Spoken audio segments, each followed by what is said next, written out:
Cuidé a mi madre enferma 4 años y mis tíos presentaron un testamento falso para quedarse con su casa de $800,000.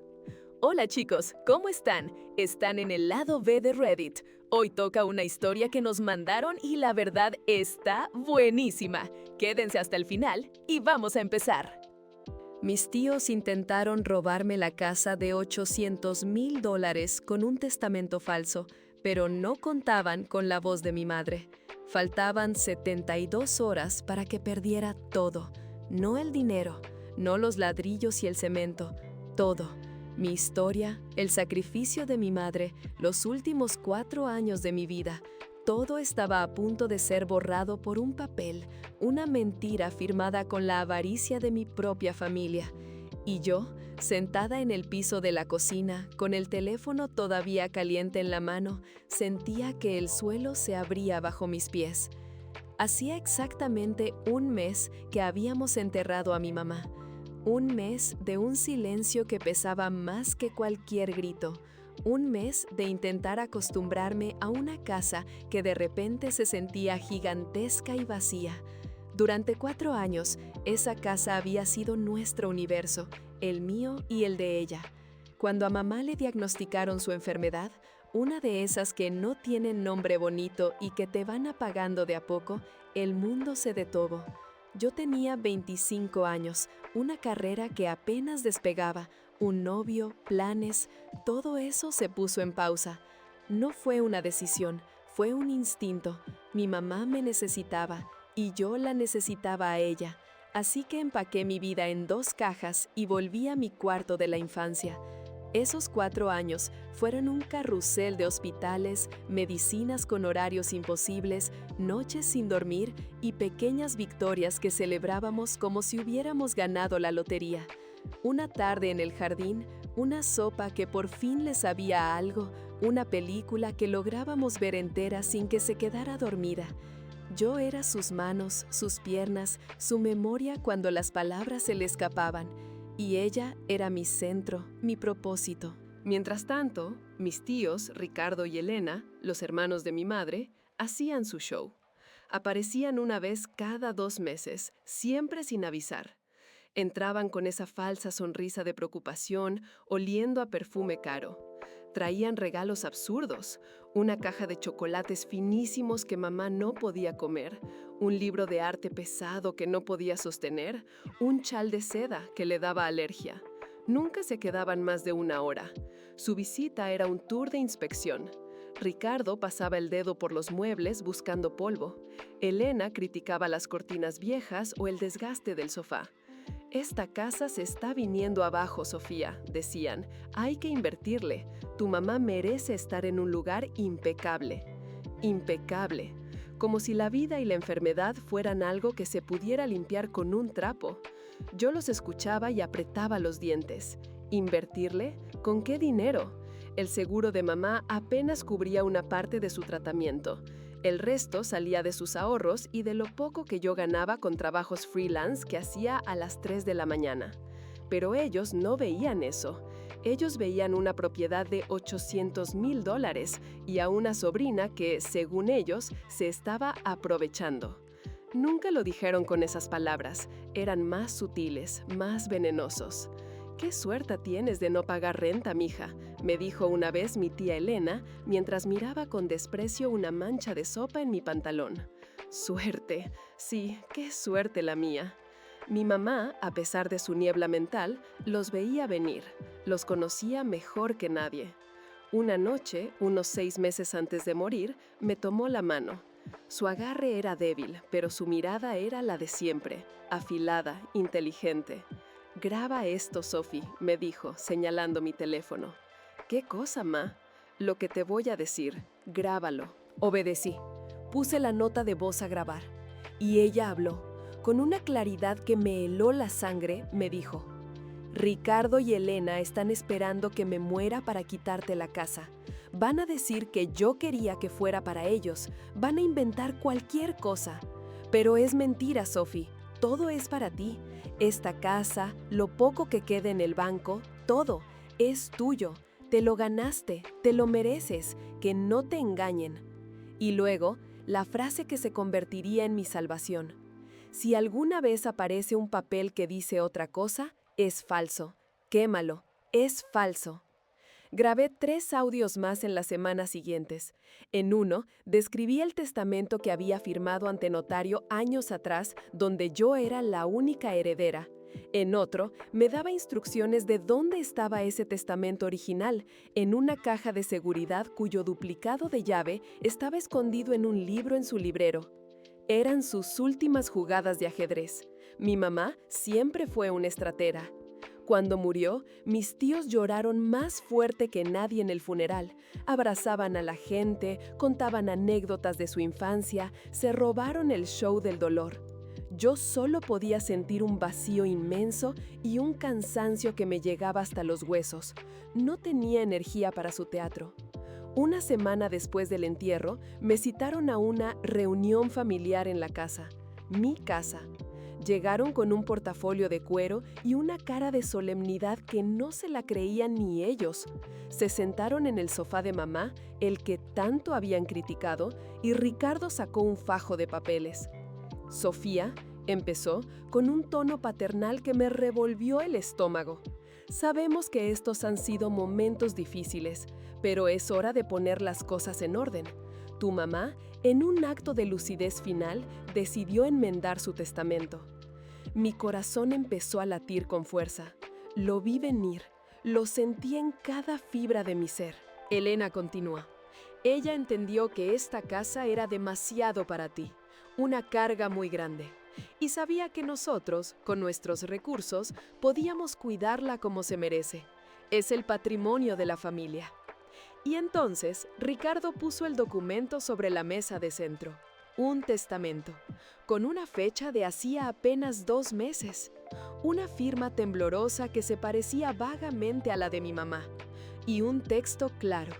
Le cedía la totalidad de sus bienes, incluyendo la casa de $800,000, a sus queridos hermanos Ricardo y Elena.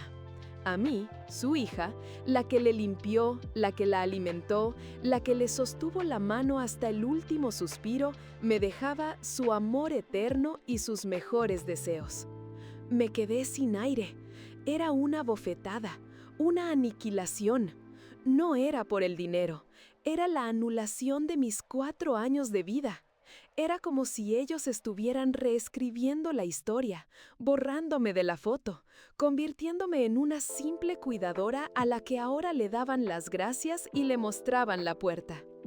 Esto es falso, fue lo único que pude decir. Mi voz sonó como un susurro. Ricardo sonrió con lástima. Sofía, el dolor te está confundiendo. Está firmado ante notario. Todo es legal. De hecho, ya iniciamos el proceso de sucesión. Es lo que ella quería. Me levanté. Sentía que iba a vomitar. «Fuera de mi casa», les dije. «Técnicamente», dijo Elena, levantándose también y alisándose la falda, «ya no es tu casa. El trámite está en curso. Solo es cuestión de días». Los eché. Les grité, lloré, tiré al suelo la estúpida caja de chocolates que habían traído.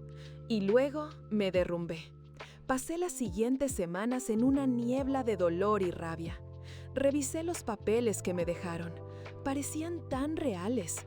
El sello del notario, la firma. ¿Y si mi mamá, en un momento de confusión, lo había firmado? La duda es un veneno lento. Fue entonces cuando recibí la llamada. Era de un abogado que no conocía. Su nombre era Gutiérrez, el abogado de mis tíos. Me llamó para notificarme formalmente, con una frialdad de hielo, que el proceso de transferencia de la propiedad estaba en su fase final. El juez había aprobado la sucesión basándose en el testamento que presentaron. «Solo es un trámite administrativo», me dijo con voz aburrida. «En 72 horas, la propiedad estará a nombre de mis clientes y podrán disponer de ella. Le recomiendo que empiece a empacar sus cosas personales». 72 horas. Colgué el teléfono y el mundo se detuvo. 3 días. Tenía 3 días para ver cómo me arrebataban el último vínculo físico con mi madre. 3 días para convertirme en una extraña en mi propio hogar. La injusticia era tan grande, tan pesada, que casi me aplasta. Me quedé ahí, en el suelo de la cocina por no sé cuánto tiempo, mirando la pared, viendo pasar fragmentos de los últimos 4 años. La risa de mi mamá, su llanto, mi propio agotamiento. Y entonces, como un relámpago, un recuerdo, una voz. «Graba esto, Sophie». Me levanté como si me hubieran inyectado adrenalina pura. Corrí a mi cuarto. ¿Dónde estaba ese teléfono? Revolví cajones, armarios, cajas viejas. El pánico empezaba a subir por mi garganta. ¿Y si lo había borrado? ¿Y si se había perdido? Finalmente, en una caja de zapatos debajo de mi cama, encontré mi teléfono viejo. Lo conecté al cargador, rezando para que encendiera. Los minutos más largos de mi vida. Y entonces, la pantalla se iluminó. Entré a las notas de voz, y ahí estaban. Audio, mamá importante 01. Audio, mamá importante 02. Le di play al primero, y la escuché. La voz de mi madre, un poco más débil de como la recordaba, pero firme, llenó el silencio de la habitación. Ricardo y Elena están esperando que me muera para quitarte la casa. Si alguna vez aparece un papel que dice otra cosa, es falso. Lágrimas de alivio, de rabia, de amor empezaron a correr por mi cara. No estaba loca, no me lo había imaginado. Tenía la prueba, tenía su voz, tenía mi arma. Pero, ¿qué hacía con ella? Me quedaban menos de 72 horas. Miré el reloj. Eran las 6 de la tarde de un martes. El tiempo corría en mi contra. Lo primero que hice fue buscar en internet abogado especialista en herencias urgentes. Los primeros resultados eran de despachos carísimos que probablemente se reirían en mi cara. Seguí buscando, desesperada, hasta que encontré el blog de un abogado llamado Andrés Morales.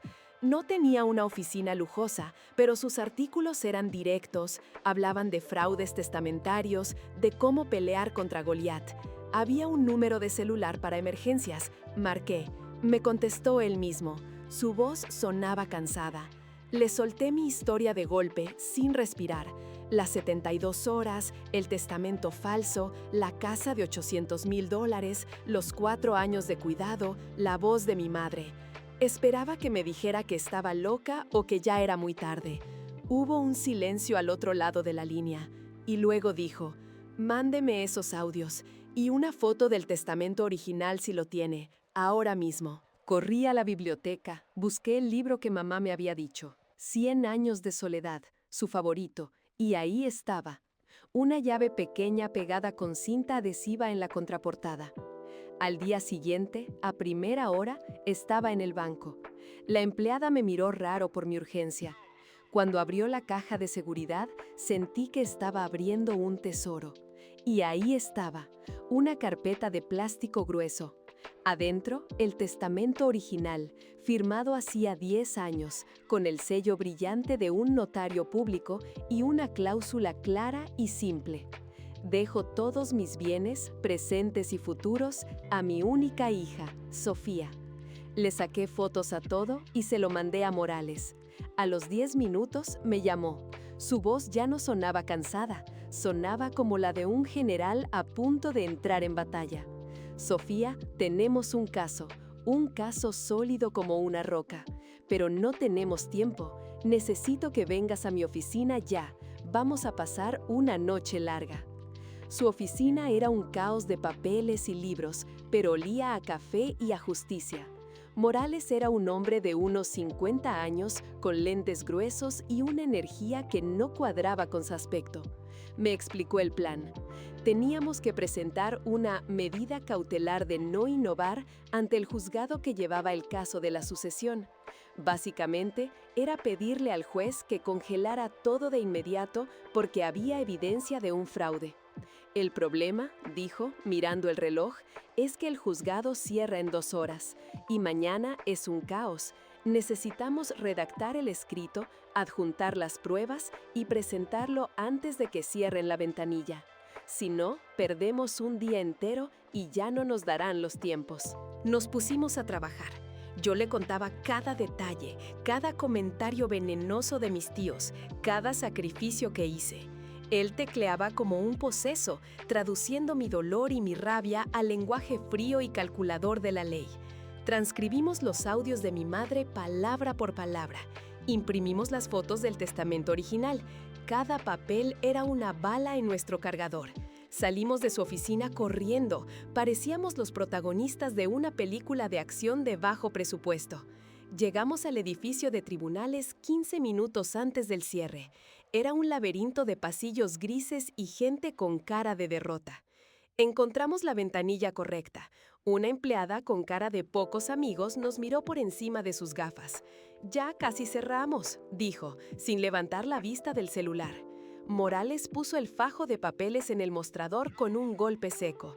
«Es una medida cautelar urgente. Hay un plazo de 72 horas que se vence pasado mañana. Si no entra hoy, se produce un daño irreparable». La mujer levantó la vista, fastidiada. Leyó la primera página. Vio la palabra urgente en letras rojas que Morales había estampado. Suspiró, tomó el fajo de papeles, lo selló y nos dio una copia. «Ya está», dijo. «Mañana a primera hora lo tiene el juez en su despacho». Salimos de ahí y por primera vez en un mes sentí que podía respirar. No habíamos ganado nada todavía, pero habíamos detenido la cuenta regresiva. El reloj se había parado. La llamada de mi tío Ricardo llegó al día siguiente. Su voz no era solemne ni paternal, era un gruñido. «¿Qué hiciste, Sofía? ¿Qué diablos hiciste? Nos llegó una notificación del juzgado. Congelaron todo». «Hice lo que tenía que hacer, tío. Defendí la voluntad de mi mamá». «La voluntad de tu mamá era darnos la casa. Estás insultando su memoria. Eres una malagradecida, después de todo lo que hicimos por ustedes». Me reí. Una risa amarga, seca. «¿Qué hicieron ustedes, Ricardo? ¿Aparecer cada 2 meses para criticar el polvo? ¿Traer chocolates que no podía comer? Ustedes no hicieron nada. Yo estuve aquí. Yo le di de comer. Yo la bañé. Yo la escuché llorar a las 3 de la mañana. ¿Dónde estaban ustedes?». Hubo un silencio. Y luego, la verdad de su resentimiento salió a flote, cruda y fea. «Te aprovechaste de ella, la aislaste, le llenaste la cabeza de cosas para quedarte con todo. Esa casa es demasiado para una mocosa como tú. Nosotros la merecemos. Somos su familia de sangre». «Yo también soy su familia», le dije, y colgué. Morales me había advertido que esto pasaría. La bestia herida siempre es la más peligrosa. Me citaron a una audiencia de mediación urgente. Era nuestra oportunidad de presentar todo ante un juez. El día de la audiencia me puse el único traje sastre que tenía, uno que usaba para entrevistas de trabajo en mi otra vida. Al llegar al juzgado, vi a mis tíos con su abogado, Gutiérrez. Parecían salidos de una revista de modas, seguros de sí mismos, con sonrisas de superioridad. Me miraron como si fuera un bicho. Entramos a una sala pequeña. El juez, un hombre mayor con cara de estar harto de las miserias humanas, nos pidió que fuéramos breves. El abogado de mis tíos empezó. Habló del último deseo de mi madre, de su claridad mental al firmar el Nuevo Testamento, de la carga que la casa representaba para mí. Pintó un cuadro en el que ellos eran los salvadores y yo la usurpadora ingrata. Cuando terminó, el juez me miró. «Señorita, ¿algo que decir?». Morales se puso de pie. «Sí, su señoría, mucho que decir». Primero, presentó el testamento original, el de hacía 10 años. El abogado Gutiérrez se rió. «Eso es viejo, obsoleto. Fue revocado por el nuevo». Un testamento que casualmente beneficia a las únicas 2 personas que estaban presentes cuando se firmó y que excluye a la hija que cuidó de la fallecida durante los últimos 4 años de su vida, replicó Morales, tranquilo. «La señora tenía derecho a cambiar de opinión», dijo Gutiérrez. «Claro que sí», dijo Morales, «pero tenemos razones para creer que este documento es un fraude y tenemos una testigo que no puede estar hoy aquí, pero que nos dejó su testimonio». El juez frunció el ceño. «¿Una testigo?». «Sí, su señoría, la propia fallecida». Y entonces, Morales sacó un pequeño parlante Bluetooth, lo conectó a su teléfono y le dio play. La voz de mi madre llenó la sala. Ricardo y Elena están esperando que me muera para quitarte la casa. Van a decir que yo quería que fuera para ellos. Van a inventar cualquier cosa. Pero es mentira, Sophie. Si alguna vez aparece un papel que dice otra cosa, es falso. Quémalo, es falso. La cara de mis tíos se descompuso. Ricardo se puso pálido como el papel. Elena empezó a balbucear algo, pero su abogado le puso una mano en el brazo para que se callara. El juez se quitó los lentes y se inclinó hacia adelante escuchando atentamente. Morales puso el segundo audio, donde mi mamá describía el testamento original y dónde encontrarlo, y luego el tercero, donde hablaba del amor y la gratitud que sentía por mí. Cuando el último audio terminó, un silencio pesado cayó sobre la sala. El juez nos miró a todos. Su mirada se detuvo en mis tíos. Era una mirada de profundo desprecio. Señores, dijo el juez, con una voz que no admitía réplica, esto es lo más vergonzoso que he visto en mucho tiempo. Se dirigió a Gutiérrez. ¿Usted era consciente de esto? El abogado negó con la cabeza, visiblemente sacudido. El juez dictó su resolución ahí mismo. Anuló el segundo testamento por considerarlo evidentemente fraudulento. Validó el original y, lo más importante, ordenó que se abriera una investigación penal contra mis tíos y el notario que certificó esa farsa por intento de fraude y falsificación de documento público. Salí del juzgado sintiendo que flotaba. Mis tíos pasaron a mi lado sin mirarme, con la cara desencajada. Ya no eran los buitres elegantes, eran solo dos personas miserables y expuestas. La victoria no fue inmediata en términos prácticos, los procesos legales son lentos. Pero esa audiencia lo cambió todo. El poder había cambiado de manos, la verdad había salido a la luz. Unos meses después, la casa estaba oficialmente a mi nombre. La investigación contra mis tíos seguía su curso. No volví a saber de ellos y no me hicieron ninguna falta. La primera noche que dormí sabiendo que la casa era mía, sin ninguna duda legal, fue extraña. Recorrí las habitaciones en silencio, toqué los muebles, miré las fotos de mi mamá. Ya no sentía el peso de la injusticia, solo la melancolía de su ausencia. Mucha gente me dijo que vendiera la casa. Es mucho dinero, decían. Puedes empezar de nuevo en otro lugar.